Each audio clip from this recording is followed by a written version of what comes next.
Hello everyone, Merry Christmas, etc. I was thinking I was going to get a video out for the holidays, like a public video.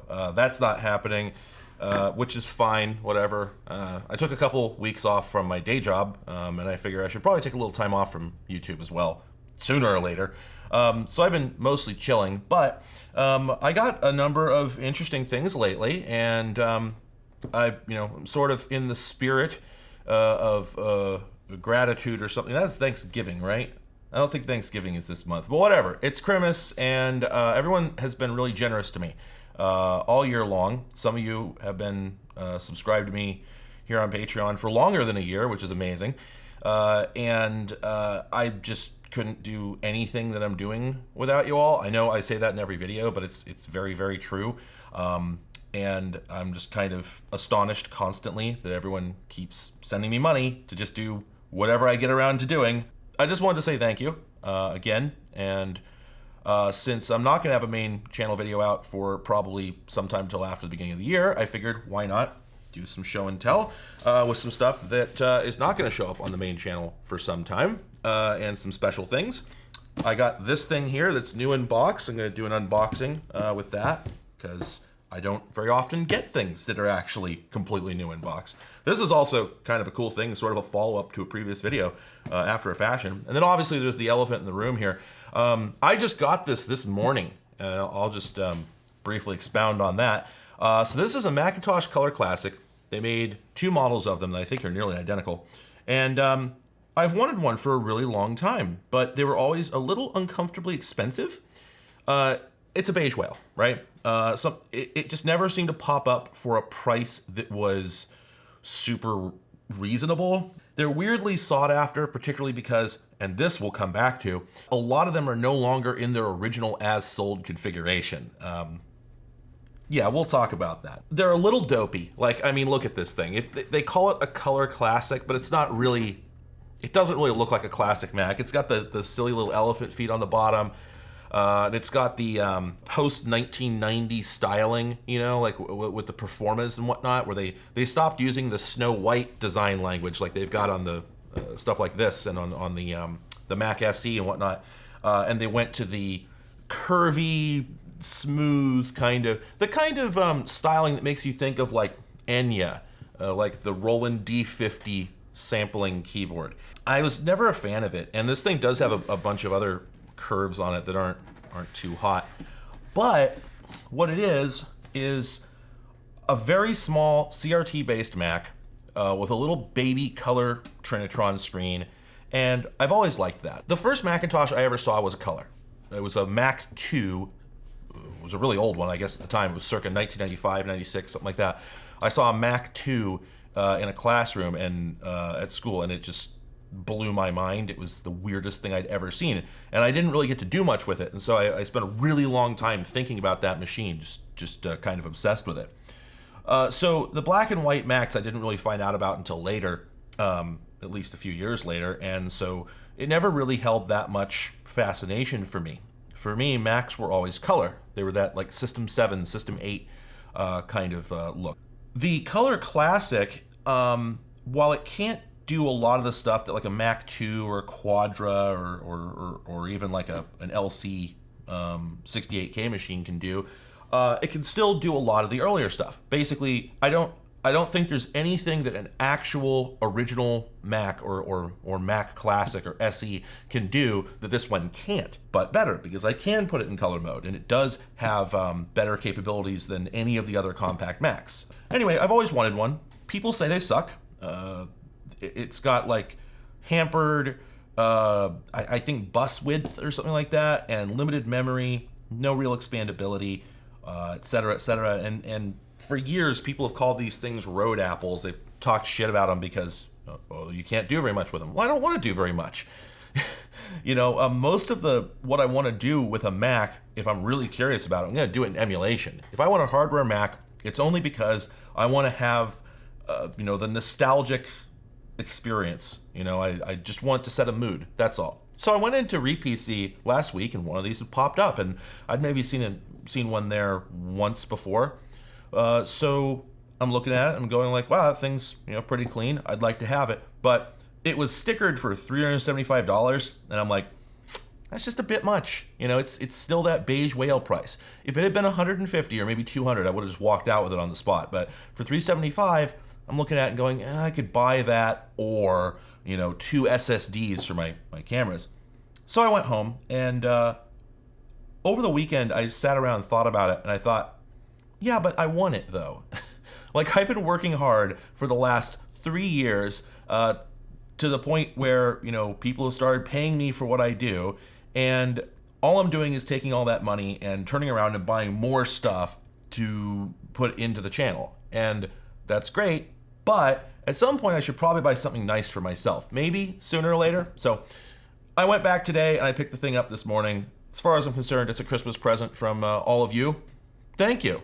I appreciate it. A bow would have been nice, but I'll forgive that. Anyway, it works perfectly right now. In fact, it works better than perfectly, but I'll explain what I mean by that. The reason I have it hooked up to the image writer, well,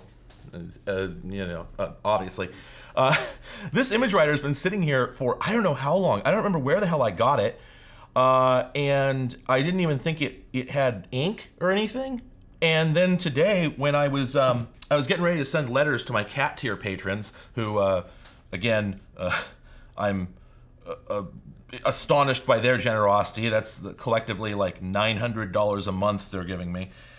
So I'm a little overdue in sending out my compensation for that. So if any of you are watching, you should be getting 3 cat pictures sometime in the next couple weeks, depending on how slow USPS is this time of year. Wish I'd gotten them out a few days ago, but sorry.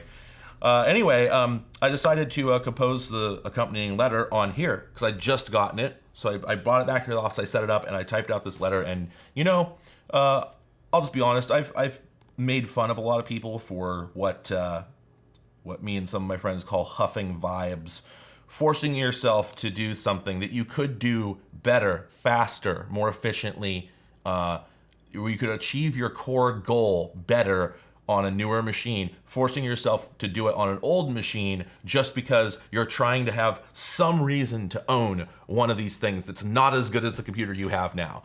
Word processing is just better on my Windows 10 PC. It's just objectively and subjectively superior. But you know what?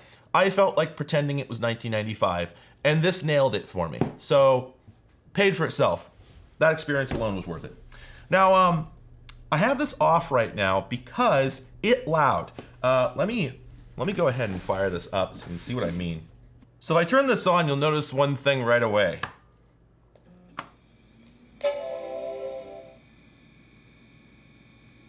It's really loud. Okay, I don't know if that's coming across on the mic. Well, the levels are lower than it was earlier, but I am seeing it. So, yeah, I was trying to shoot this video earlier, and I had this on, and it was like turned around with the vent facing me, and it was hitting like minus 25 dB on the meters. It was just howling. Anyway, there we go, starting up. This to me is the Mac OS aesthetic. Like the Macintosh aesthetic is system like late System 6 to like maybe System 8.1. This particular look here, it just resonates in my head forever. I almost reflexively set the wallpaper to the tiling Mac face. I haven't even checked if it's on here, but I caught myself. I'm like, you know what? I actually like the little checkerboard. Anyway, yeah, there you go. So that's a Macintosh. It's kind of just like any other. I don't know. Maybe you haven't Mac'd very much. For what it's worth, this one doesn't have a lot of software on it right now. It got loaded by somebody at RePC, and they didn't really. I don't exactly know how they did it, but it has a really, really bare bones system load. It doesn't have any of the extra applications. There's no like disk utility. There's nothing. It's literally it's what's in the Apple menu and nothing else. Now, this being a Mac from this era, it has SCSI, which means because I have SCSI CD-ROMs, in fact, I have quite a few of them, I can actually install this properly from the System 7.6 CD version, which is exactly what I'm going to do, because it's actually pretty loaded. This machine has a great hardware loadout. Let's see. Oh crap, this won't tell me how big the hard drive is. This doesn't have system profiler on it. It only has simple text and that's it. It's the only application on here. But I did install Norton's system info. If you're a Mac person, you might notice some things are a little bit off here, but I'll get to that. Anyway, the display is 512 by 384. This is one of the problems with the Color Classic. It's the only color Mac, I think, that can't do 640 by 480. And a lot of software that you would want the color capabilities for won't work in anything less than, well, some of it won't work in anything less than 800 by 600, but I don't even know if you can run like Photoshop on here at 512 by 384. That's a really low resolution. So that's weird, but whatever. I mean, I mostly just want to use it for like word processing and stuff, so no big deal. This has a 68030 CPU. It's running at 33 megahertz. It has 36 megs of memory, which is really tip top for this kind of machine. And then here we go. Here's the hard drive. This is a SCSI Quantum Fireball, a 1 gig SCSI drive that's at all contemporary. Yeah, it looks like this thing is marked 1995. It's not surprising that the spindle is screaming like that. And at some point, I'm going to have to take this thing apart, probably to recap it or something like that, if I can get up the gumption to do so. And I don't know, I might replace it with a SCSI to SD just because, dang, that is loud. That is really, really loud. But anyway, let's go back to this part here. The CPU is a Motorola 68030 at 33 megahertz. Now, let me show you something. This is the tag that was on it from RePC, and this says that it's a 16 megahertz 68030. Oh, by the way, it also says it has a network card, and it does. It's got an Ethernet card back there. But these disagree. Why does this say 16 and this says 33? Well, I don't know if anybody who works there is watching, but they made a boo-boo. This machine is not what it says it is. So there's a practice with the Color Classic because the original motherboard was not very well spec'd. I can't remember all the problems. I think the CPU is only 16 megahertz. It can only take up to 12 megs of RAM, and I think the bus width is narrower than it should be or something like that.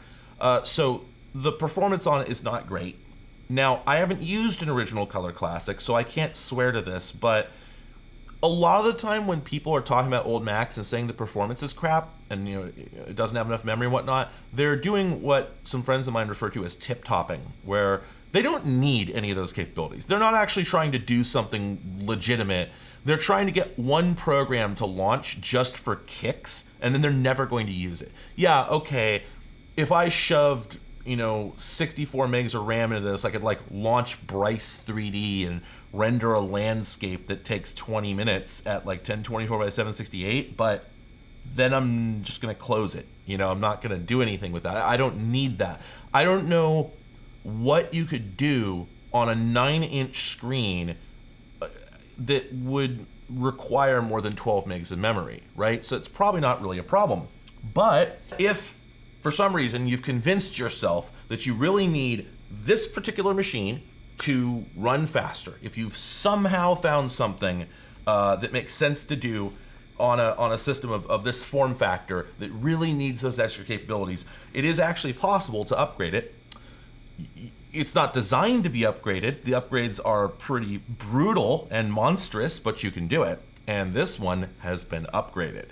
So the two upgrades that are available, one is called the Mystic mod, and that is a huge leap. The original machine is a 16 megahertz 68030. The Mystic replaces the motherboard with one from a Mac LC575, which bumps it to a 68040.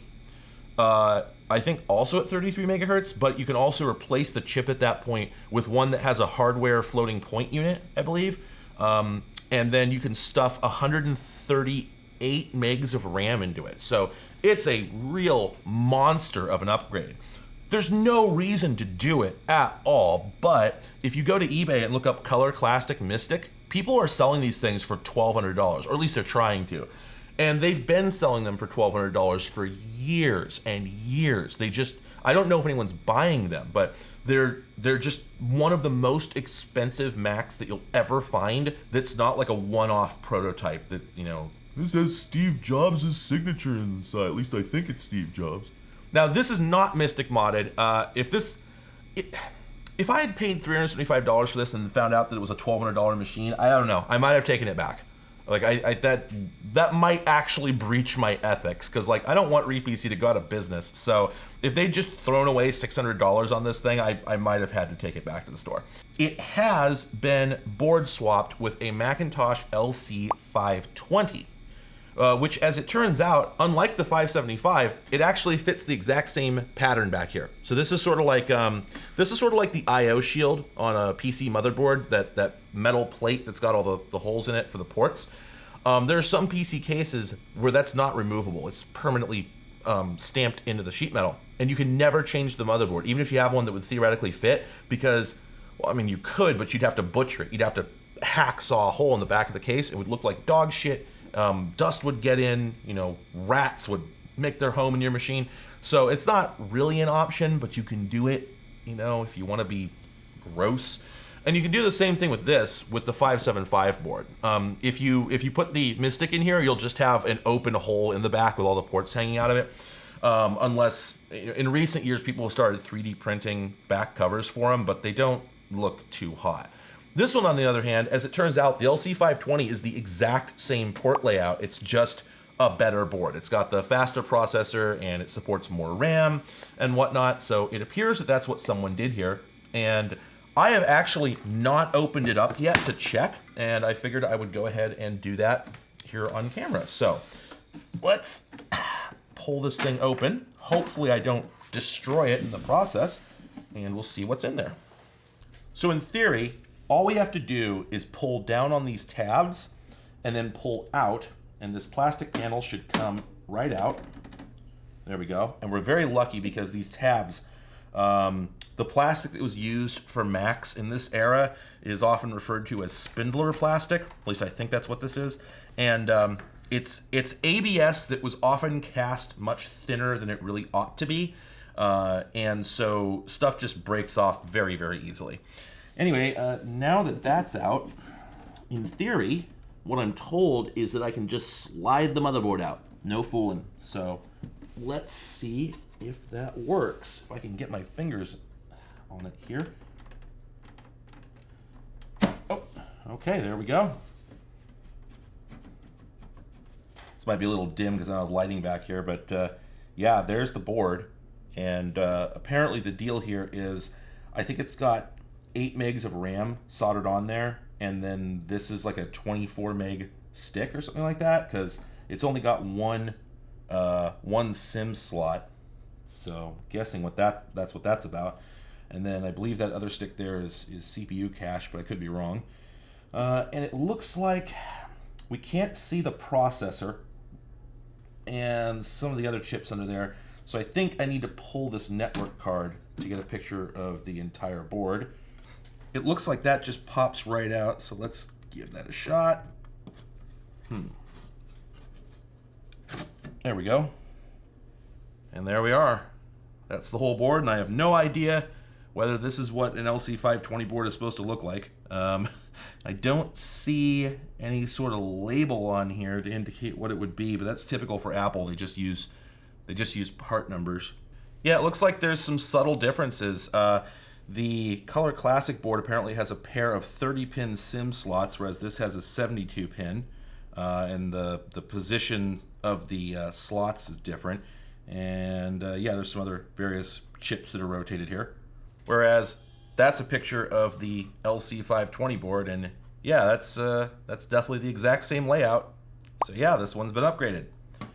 It's not it's not wildcatted, it's not like an incredible hot rod upgrade here.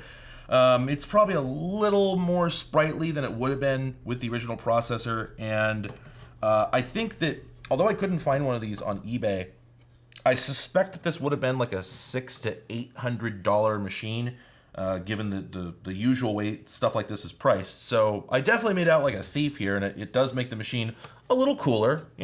I was thinking about going to see if I could get like a tracker, like a mod file player to run on here. I saw people talking about there being some older Mac tracker programs. I didn't check out whether they could run on 68K yet, but running music on old computers, even if it's not like MP3, is just really processor intensive. Just absolutely chews up a ton of system resources. So that's one of the few things I can think of that might benefit from having a faster processor for me in terms of my actual use cases. So, you know, I'm hoping that pans out. And, you know, it's nice to know the machine isn't the absolute bare minimum that I thought it was. I was okay with that, but it's still nice to, you know, expect one thing and get something a little bit better.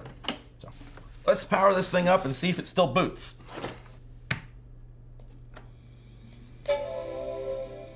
Hey, that's what we want to hear. Okay, good. It still boots. Fantastic. Now, since we're here, I know you want to see that printer go. And hear that printer go.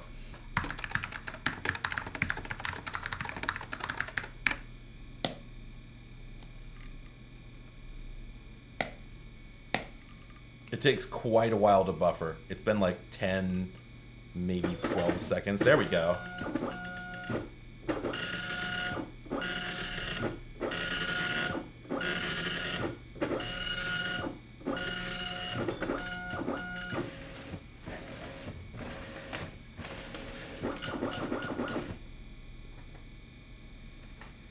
Yeah, there it is. Whoops.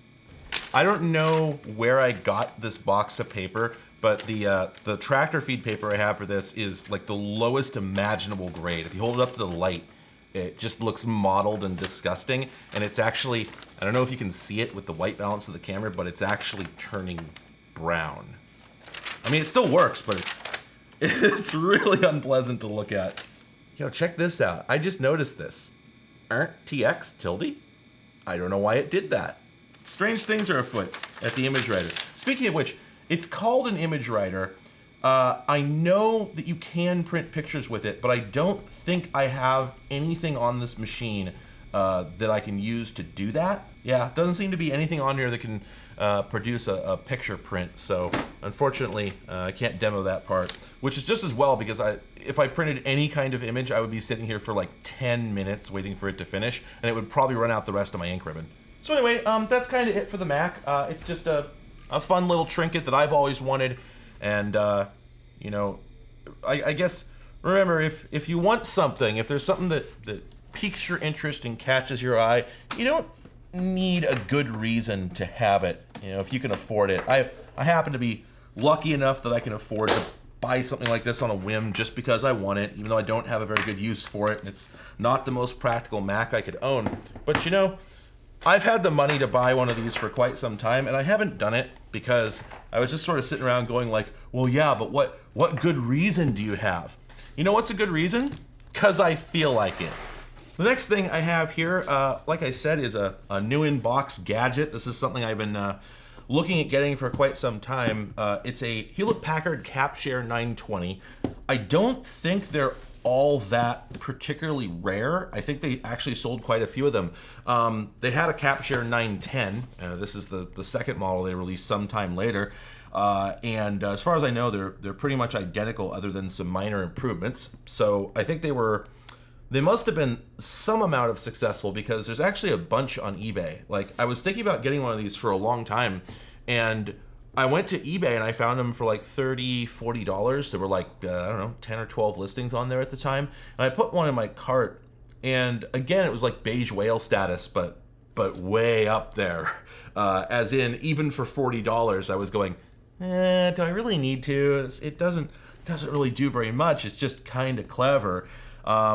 So that sat in there for probably 8 months, and periodically I'd go to eBay, and I'd notice my cart said like 9 on it, and I'd go up there and look and scroll through the list and just go, oh God, all these things, I've got all like $200 of stuff in here that I said I would buy someday, and if I just bought one of these things per month, I would have all this stuff. So a couple weeks ago, I just said, you know what, Christmas is coming up, and I went in there and I just hit buy all. I just ordered all of it, and it's been slowly trickling in. Anyway, so what this is, they call it a portable e-copier, and it's sort of a follow-up to those portable hand copiers, the like portable Xerox machines that I had in that video I don't know, over a year ago, back before I moved to the studio. So yeah, I guess it was like a year and a half or something like that, where you drag it across the page and it spits out a copy on the fly. This does sort of the same thing. You drag it across a page, but instead of spitting out a hard copy, it's just an electronic scanner. So it stores it in internal memory, and you can offload it to your PC later, or to your PDA or whatever. So it's kind of the obvious next step, the evolution of what those products were all about. They weren't super practical because they needed a lot of power and they had to run a thermal printer. So you had limited, media, and the copy head wasn't all that versatile and whatnot. But replacing the printer with a scanner mechanism makes a whole lot of sense, because now it's going to use a lot less power. You can actually do something with those images, with those scans, other than just immediately make a one-to-one copy of it. So it's a great idea, which is why I suspect that they actually sold a decent number of these. And other than that, I don't really think there's that much story to it. That's the thing. That's part of why I hadn't bothered to buy one. Again, I was telling myself, well, what story really is there? Like, if I tried to make a video about this, what would it be other than, yep, there it is. In fact, I think other people have covered this thing already. But eventually I told myself, yeah, well, but I like it though. I just kind of dig it, and I kind of just want to have it in my collection. And who knows, maybe I'll figure out something interesting about it, but mostly I just think it's neat. So yeah, let's tear this open and see what it shipped with and what the thing looks like, and see if it still works. And all the things I want to show off today are really shiny, and there's a stage light over there that is reflecting off of everything, but whatever. Let's see what's inside of here. Oh, okay, this is one of those. This just pulls out.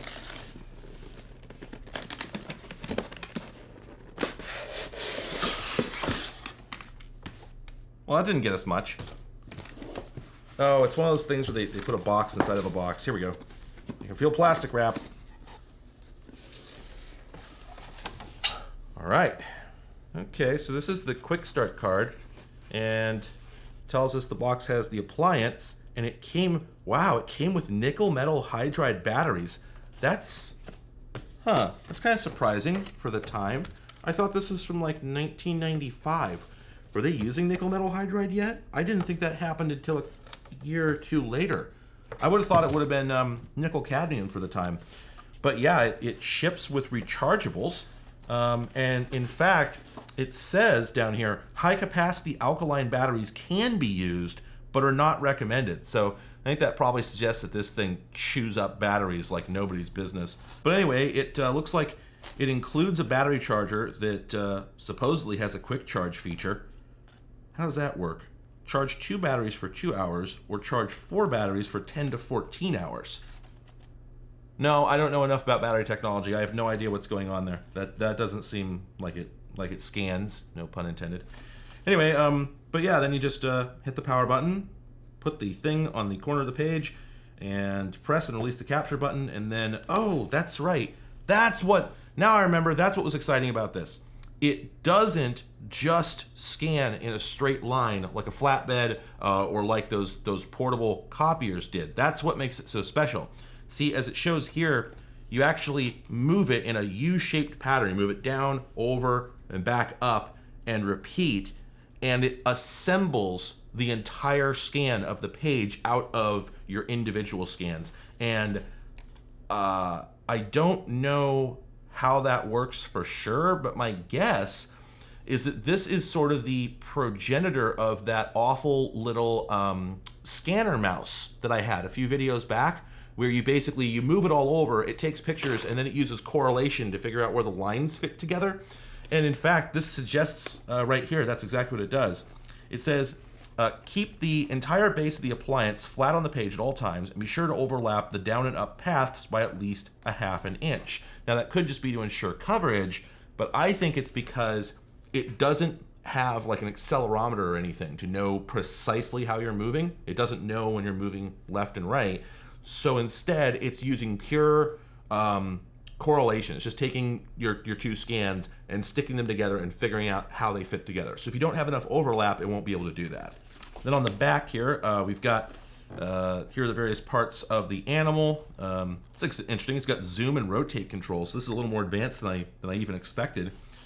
And then it says that if you want to send documents to your computer, you need the HP CapShare PC utility, which makes sense because this definitely predates USB. And in fact, it says here that it has a serial port. So that's going to be what that software is for. It's going to be for talking to it over the serial interface.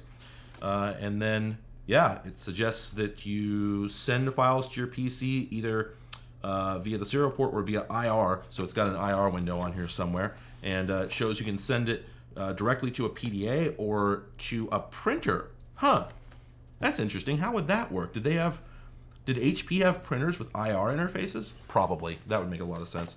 Anyway, we've got the user guide, and it says that this is the portable e-copier, an information appliance. Kind of an odd tagline there. And then apparently, per the box, this includes something called Pages? Pagus? I'm not sure how to pronounce that. Your HP Capture eCopier could be even more powerful when you install ScanSoft's Pages Pro 2.0 full version included in this envelope. Yeah, I think there's a compact disc in there. Oh, this is a really interesting piece of software. Wow.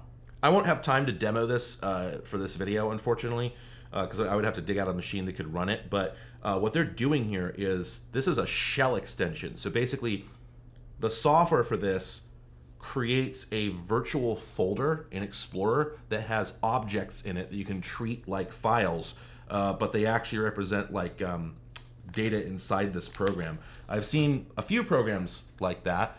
They're relatively rare. It's a fascinating technique. You can still do it. Windows still supports it. Nobody does it anymore, and I'm not sure it was ever really a good idea. Got a filler, and then here is the device itself. Look at that. That sure is an appliance. And we've got the CD with the software on it. The CD's nuts. Then we've got a little carrying case. It's a little soft fabric thing. Huh. Expect it to be like leatherette or something, but it almost looks like suede or oh no, it's like sort of a microfiber kind of thing. Yeah, that probably has disintegrated over the years and would leave gunk all over everything. We've got, of course, the serial cable, which I noticed this from the manual actually uses a really funky plug. Look at that. That plug on there is, it's sort of like what you'd see on the back of like a PC Junior. You remember the video I did on the IBM PC convertible laptop?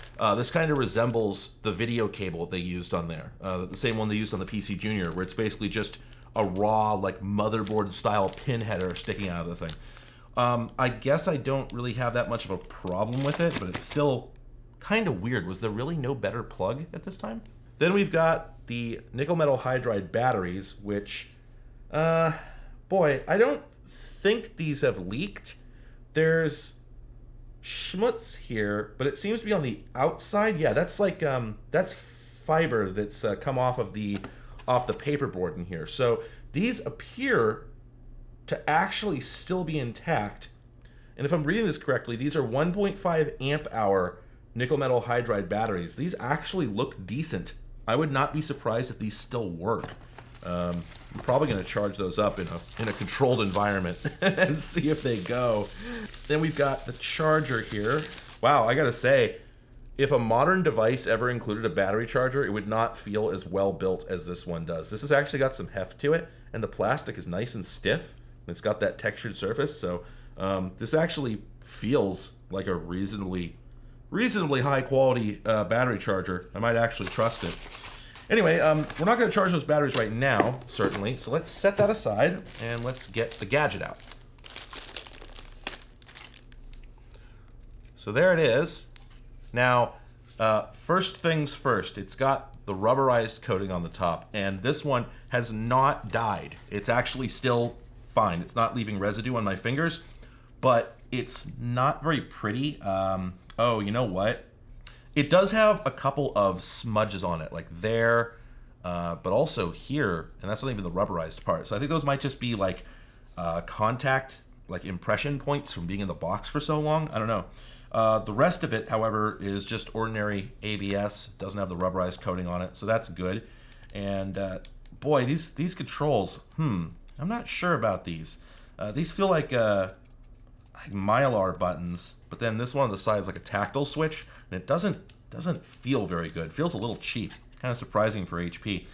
And then on the bottom, obviously, we've got the usual thing. This is a linear CCD with a built-in illuminator. Got the LED strip down here. That's probably either green or red, depending on when this was made. I wouldn't be surprised if that's green, actually. But then these here, I honestly don't know what those are. I'm looking at them now.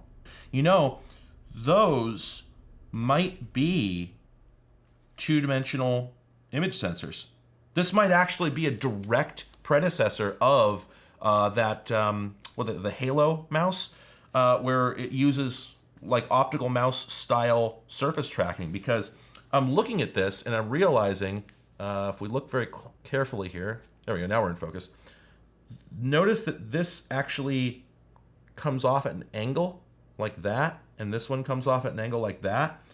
I don't know if that's a red herring because the lenses in there are flat. They're not angled themselves. So maybe that's a red herring, but it almost feels like those are optical mouse style sensors. And the year lines up because this would have come out roughly about when the Microsoft IntelliMouse Explorer, I think it was, came out, which was the first optical mouse. So yeah, I kind of suspect that this actually works exactly like that thing, and I was wrong. It's not just pure dead reckoning.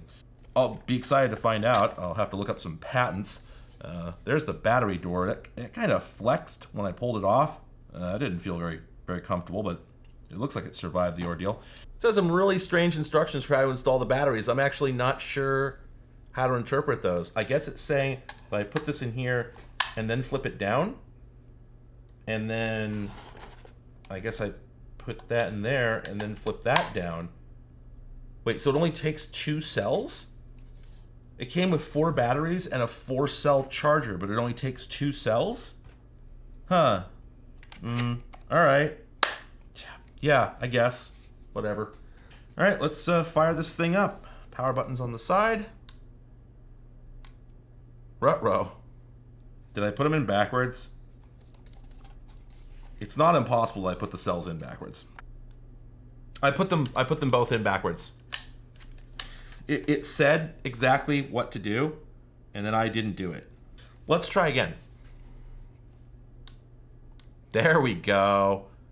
Ooh, oh, that interface kind of looks nice. And then, okay, so the wrench button is okay. If you're having trouble seeing the screen, trust me, it's no better in real life. I'm looking right at it, and it's just very vague. It's like a Game Boy. So it asks your printer paper size, which again, I think is probably if you're going to print directly from the device, if you have a printer with an IR interface, because otherwise you would select that from your PC. The buttons don't always register instantly. Oh, no, I see. It switched from the wrench button being okay to the send button being okay. Why'd they do that? There we go. Okay, and I guess it's ready to scan already. I love this this faux 3D window kind of style. That's dope. Anyway, let's scan something. Happened to come with this convenient 8.5 by 11 document. Now, the biggest problem with any scanner of this sort is keeping the media in place, right? If I was scanning from a book, that'd be one thing because I have kind of a handle over here. But because this thing covers up a good portion of the document, I don't really have a safe place to put my hand where it's not gonna potentially get in the way. It's always a problem with these. It happens with the Logitech ScanMan, the handheld scanners that were popular in like the late 80s and 90s. It happened with the portable copiers that I had. It's just sort of unavoidable. Now, fortunately in this case, one thing I noticed is that there's no friction component to this. There's no roller, I've just realized. So what I was saying about these possibly being mouse sensors seems really likely now, because otherwise there'd be no way for this to know that you were moving it. All portable scanners, all like hand scanners and whatnot, have a physical roller on the bottom with an encoder to tell them how far and how fast you're moving them. So that's got to be what they're doing here. They've replaced that with these two-dimensional like image analysis based motion sensors. So let's see how it performs. Oh, interesting. Yeah, when you press the send button, it tells you, hey, press this to capture a page. So if it's empty, I guess it assumes that, like me, you just picked it up, looked at it, and went, huh, well, I guess the action button must be the one that's orange, right? But maybe that says something about their UI decisions. Who knows? This button on the back is actually the scan button, which I guess makes sense, but it means that you've got to hold it like this with your finger on the screen to use it correctly, and that kind of sucks. Anyway, so we hit this button, and then I guess we just start moving. Now, there's nothing appearing on the screen, so I don't know if it's working. Maybe it's just saving power by not displaying it while it's scanning. I don't know. So it just like the other, just like the hand copiers and the Logitech ScanMan, the problem you always have with these is keeping them planar, keeping them flat to the table. And this one has that problem as well. Since it's so tall, it just really wants to fall over. Anyway, that is a scan, and let's hit the button. Oh, yeah, there we go. We can see that it's got the ragged edges indicate that yeah, there we go. It got bits and pieces as I sort of moved it around inconsistently. Yeah, look at that. That's awesome. It looks exactly like what we got out of the scanner mouse. Since I wasn't moving it around perfectly consistently, we get these ragged edges. And there's also some garbage over here from the table. But if we hit the zoom in button here, whoa, look at that. Look at that. Wow. It looks fantastic. Look at the quality of the text. I can't wait to get this on the computer and see what it looks like. It's going to take me a while because I'm going to have to... This doesn't record to a flash card, to smart media, to anything like that.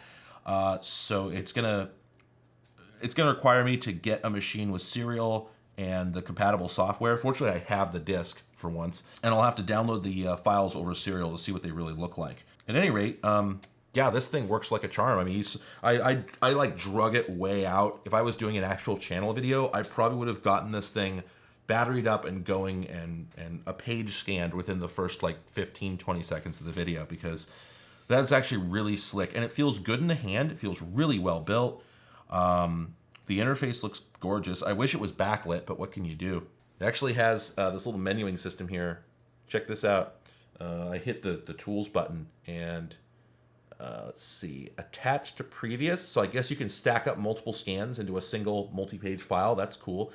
Then we have set capture mode. Let's see, what's that all about? Okay, so either normal mode. Oh, so it's either for text, graphics, or flip chart mode. Oh, so that's for, oh, that reduces the page size. So if you look at the bottom here, it says this stores 40 to 50 pages in normal mode, 10 to 15 in graphics mode, but then 50 to 150 in flip chart mode. Those are probably euphemisms for DPI.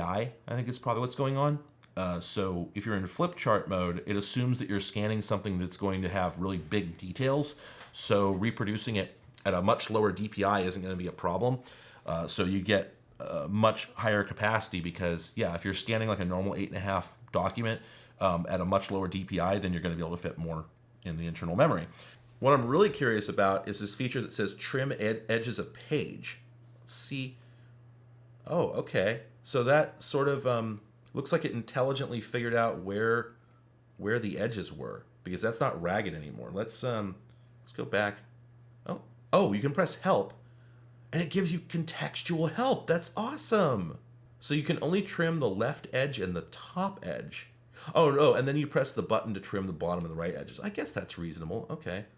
So we can do that, bring that in, and then we hit that, and we can pull up the bottom and pull in the right, and there we go. And there's our file.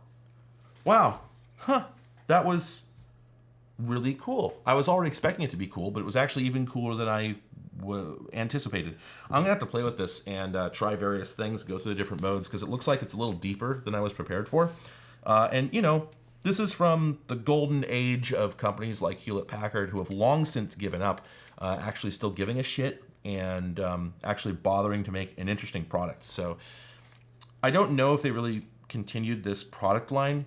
I feel like they probably didn't.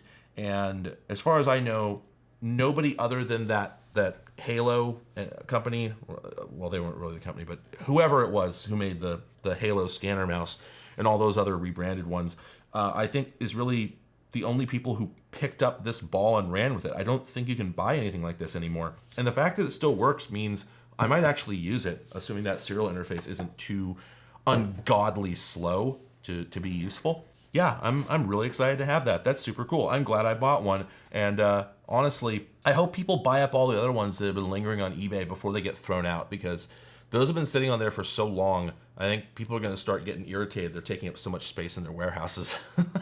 So that's all I got. Those are all the most exciting things I have right now. I have other things, but those are the most exciting ones.